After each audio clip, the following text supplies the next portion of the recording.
Having had only one day on the bike out of the previous 8 whilst in Ibiza, I was keen to get stuck into the big bang for your buck training sessions as advocated by climbing boss Brodie Chapman from TIBCO SVB. These being the 3 times 15 minutes at threshold plus the 40-20s to build some top end power.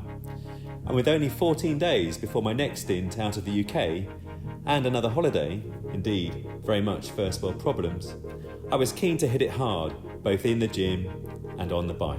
So hit it hard I did over the next 14 days, including at work, which turned into a midsummer slogfest. No Brexit lull at my shop. Nonetheless, feeling good and making progress each session, I completed the 3 times 15 minutes 3 times, the 40-20s and 40-20s into threshold 4 times, and also a 2 times 20 minutes at threshold, plus a sweet spot training. Also, the deadlifts and the bench press continued to creep up, and I squeezed in a climbing race. Definitely a bit of overreaching here, but I was in the zone, feeling good on the sunshine and the vitamin D, and had a bit more R&R to come. So let it rip, potato chip. Hi, I'm really lucky to be here today with Victor of the Tour of the Gila, winner of stage 2 of the Tour de Feminine, and within a hair's breadth of GC contention on the final day, a magnificent athlete, boss of the breakaway, Brodie Chapman. Now Brodie, thank you very much for giving me a bit of time. Be super interested to hear what your most memorable bike racing moment is, please. There's a lot to consider, but I would actually have to say the first thing that comes to mind is a .1 race in Belgium where I thought I was done, my role had been done, but it turned out that actually I was still there at the end of the race to lead out Alison for a result, and I died 1,000 deaths that race, and I crossed the line and I could barely stand on my bike anymore. I don't know, I must have come 50th or something like that, but it was memorable not because I got a result, but because I got way more out of myself than I actually thought was possible. I was able to keep going because it was what was required for the team. And and that's why it's memorable. Yeah. And how did you manage to dig so deep? I had my team motivating me, Alison being like, pull, like, get here, and there was nothing to lose. Like, I'm not going to die from being tired. Well, I've got a bit to learn from you there, that's for sure, when I'm giving up mid-climb. Right. Yeah. In terms of an aspiring mid-40-year-old e-racer, could you give me a tip for your biggest bang for your buck training session?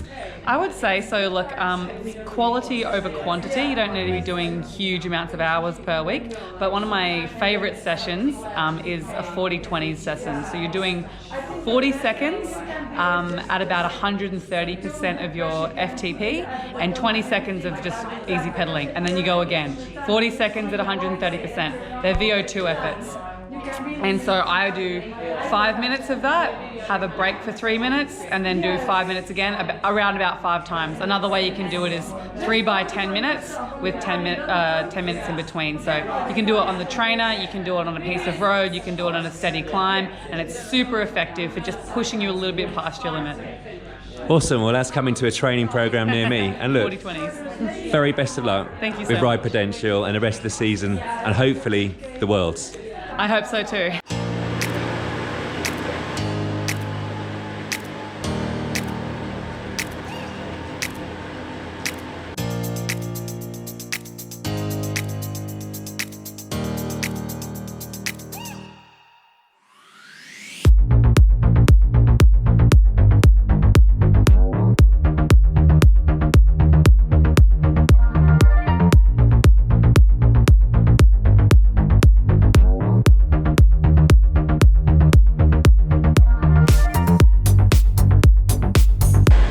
Okay, that felt good.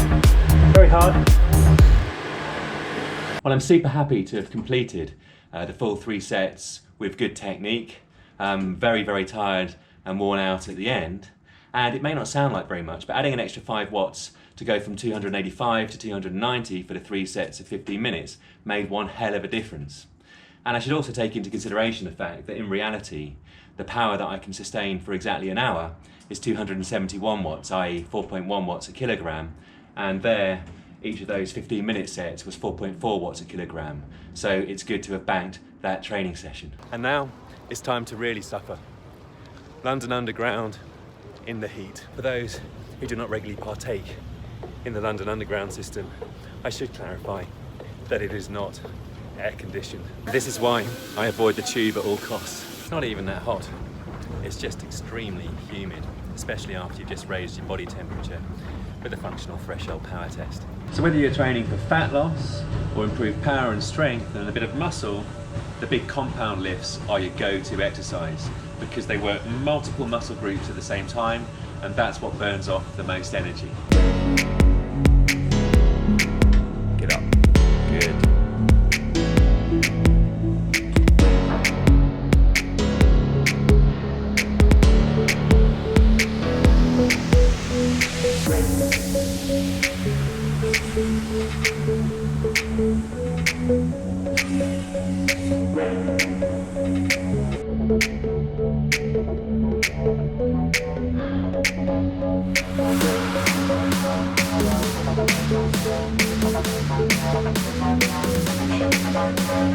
Let's go, chest forward, through, chest through, chest through, chest through. So a little note for cyclists out there. When I was in Ibiza, in my cycling shoes with the cleats on a slippery floor, I went over backwards and hit my back. And so today, I was feeling still a little bit tender, just here in the lower back. So I've decided to kind of cut the really heavy work short at the 95 for 1 and just go and focus on form and drop it back down to 80 for, I don't know, 5, 6, 7 reps a time. Let's see how I go.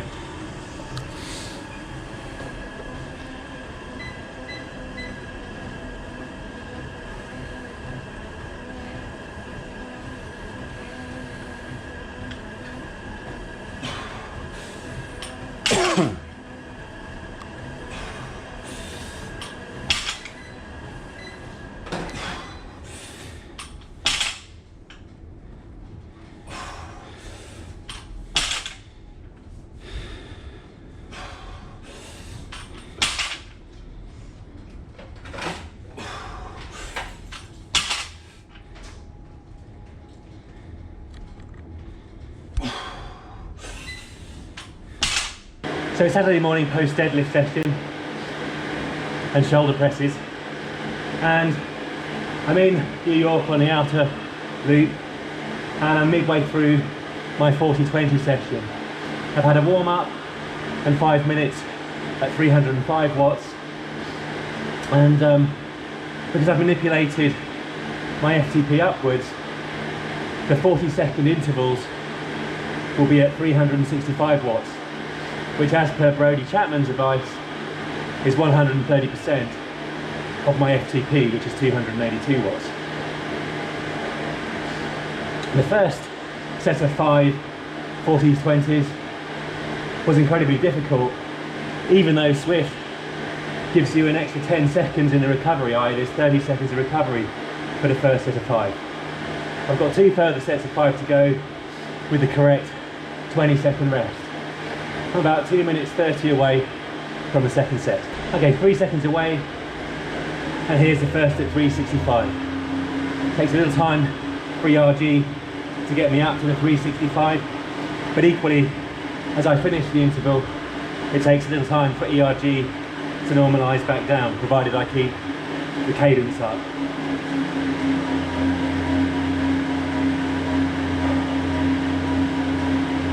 Feeling good so far, obviously.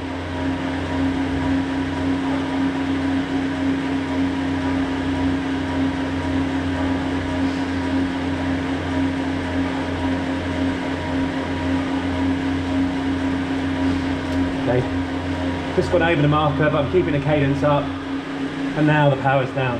Heart rate straight up from the 140s into the 166 level. Here we go, second interval.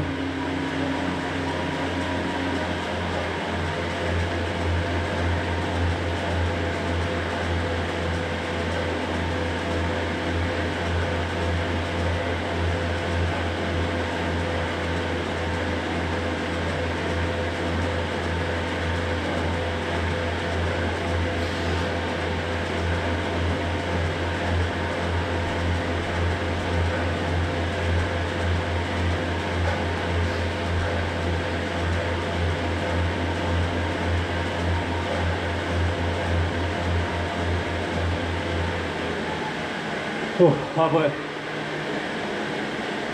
Wish I'd had the extra 2 minutes. So for the first week back post Ibiza, this represents a nice block of training.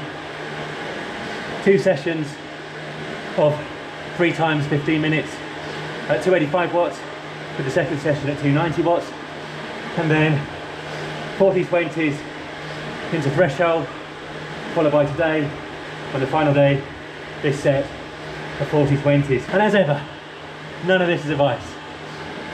You do whatever it is that you want to do, but whoever you are and whatever you do, please remember to live, thrive and subscribe. Well, it wasn't fast and it wasn't convenient, but McDonald's vanilla milkshake tastes great. So here's to post-workout nutrition, fat boy style.